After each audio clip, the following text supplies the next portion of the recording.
The thing is, hiring closers and setters can be a really technical process if you don't do it right, and it could cost you thousands and thousands if you make certain mistakes. So, in this video, I'm going to go through exactly what the main mistakes you could make when hiring closers and setters that could cost your business thousands, plus an extra bonus one if you guys stay to the end. So let's get straight into it. The first mistake that you could make when hiring closers and that you should avoid if you want to save thousands is a lack of a structured onboarding. Now, an onboarding is pretty much how you ramp up a closer and how you get them prepared to take calls. But look at it in this way. There is two instances. One, there is an expert runner who prepares, he takes his electrolytes in the morning, drinks water, he prepares, he trains for 6 to 8 weeks. He's prepared, right? And he absolutely aces the race, comes just hitting the ground running, loving life. Whereas you have this runner who thought, yeah, I can do this. I don't need to prepare. I don't need these stupid electrolytes. I don't need to drink as much water. I don't need to train. I'll just raw dog it, right? And he hits the race and he's dying after the first few miles. He's dying. He can't carry on, right? This is pretty much the same as a closer who has an onboarding and a closer who doesn't have an effective onboarding. And onboarding is probably the most important part in hiring closers. Okay, so what does this actually look like for a closer? Right, a closer who has a good onboarding has a sales training manual with how to sell to the specific prospects that tend to come onto sales calls with your offer training manual going over specific frequently asked questions and really teaching the closer how to actually answer specific questions and a bit more about the actual offer they're selling. Because if they don't know about the offer and they don't have the conviction, I promise you their close rate's going to tank. Next one is one-to-one training in terms of sales training, in terms of watching call reviews, in terms of just answering any questions the closer needs to hit the ground running.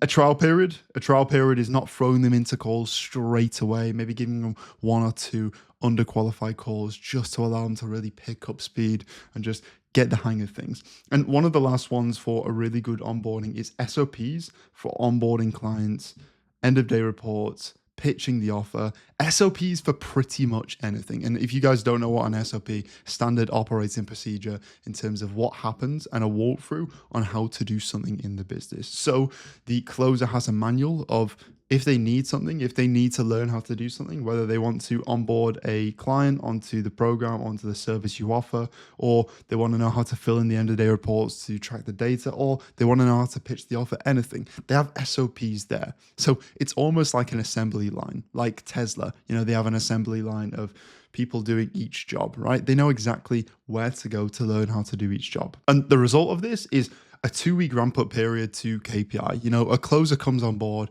and they're rocking and rolling, hitting the closing rates you want them to hit, and they should be hitting within 2 or so weeks. It's a really quick ramp up period and they're hitting the ground running, essentially saving you a ton of money. And then we go to a closer who doesn't have a good onboarding period. Maybe they're hired and they just don't have the right support. Yeah, they get a few one-to-ones, but they don't have a training manual. They don't have a set frequently asked questions sheet to answer any questions from the specific offer. They don't have near to any support, and they're thrown straight on calls. And this is the result of this, right?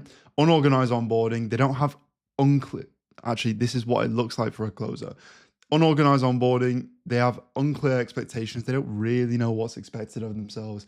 No SOPs, no offer training, no sales training. And the result?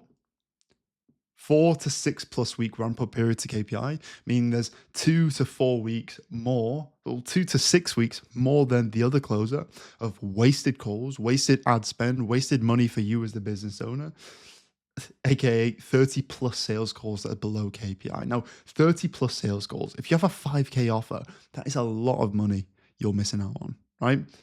And essentially, a week onboarding can cost you thousands. So I think probably the main thing, if you want to take one thing from this video, is to make sure you have a good onboarding process that can allow closers to ramp up to KPIs relatively quickly, knowing what they need to do, right? You don't want to throw them on calls straight away.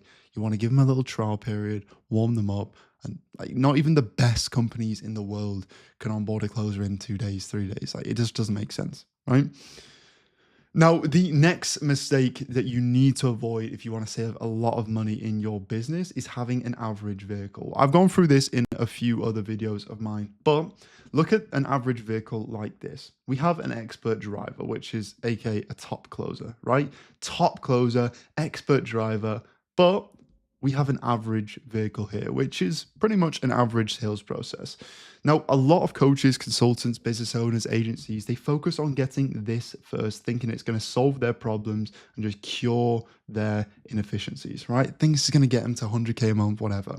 But this leads to two outcomes. Your driver, essentially your closer, is going to leave quickly to find a new vehicle, one that's actually going to pay them the money they want to earn. They're going to be capped at a certain point and not perform at their max. Like, think of it this way: an expert closer, an expert driver, if it can only drive at 80 miles per hour in this shit box, then like however good they are, they're just driving at 80 miles per hour. Anyone can do that, right? Essentially, this is costing you money. So you've got to make sure if you're hiring closer, you have to have a good vehicle first, and then you hire the closers, right? Then you hire the top F1 style drivers, right? And how do you know if you need to improve your vehicle? If your show rate is below 70%, meaning if less than 7 out of 10 people are showing up to book sales calls, then you probably need to improve your vehicle. If your close rate's below 25 to 30%, if you don't have a follow-up or referral system, if leads come to calls uneducated and low quality, if you don't have a tracking system or you don't track data efficiently or effectively, if you have a messy CRM or you don't have a CRM at all, you probably need to improve your vehicle, right? So you want to make sure that your show rate is above 70%, you have a 25 to 30% plus closing rate. You have a follow-up system. You have leads coming to calls who are educated, right? This is super important. It's probably the main thing that a lot of my clients face, right? They focus on the driver first, okay? So you want to make sure you dial this in so you have an F1 style car, aka sales process, because what that's going to do is going to retain these type of people, right? If you have a shit sales process, these guys are going to stay for a few weeks, a month, they're not going to perform, and you're going to probably blame them or they're going to leave, right? You want to retain these closers. You want to make sure you have a good car for them, okay? Now, the next point in terms of actually making sure you don't cost thousands for your business when hiring sales reps is hiring the wrong sales rep for your business. And hear me out on this one. Let's say Michael Jackson, the best singer, like, arguably in the world, right? Top performer, best singer, aka in this case, top closer. If you put Michael Jackson in a garage that fixes up cars, like, he's an expert singer, but he's gonna have no idea what to do, right? He's gonna be clueless. So it's so important to make sure your closer, aka Michael Jackson, is in the right business. For example, let's say Michael here, a top closer you hire, specializes and has only worked in like agency style businesses selling B2B, right? They're the best closer ever. They've closed multiple seven figures, but they've only worked in B2B. And you hire them for a B2C make money online program, right? Like, they're likely not going to have any experience in this. And it's going to take them a lot longer to ramp up and get to KPIs because they're used to B2B. They're used to one way of selling. So if you hire closers that aren't suited for your business, that aren't actually suited for the style of your business with their experience, then it'll cost you a lot of time in terms of ramping them up. Alternatively, if it's the exact same with culture fit, it's the exact same with actually hiring a closer that fits your culture. If your culture is high performance, top, holding team members accountable and being quite ladsy, being quite having high standards, right? And holding them to a high accountability level. And this closer just wants, maybe is a really good performer, but just wants a bit more of a relax, yeah, let me just do it on my own type vibe.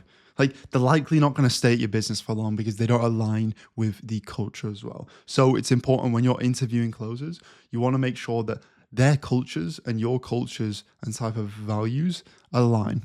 All right, because the worst thing is if you don't get on with the closer, if you don't share the same values, maybe they don't like the way you manage, maybe they don't like the way that your company runs.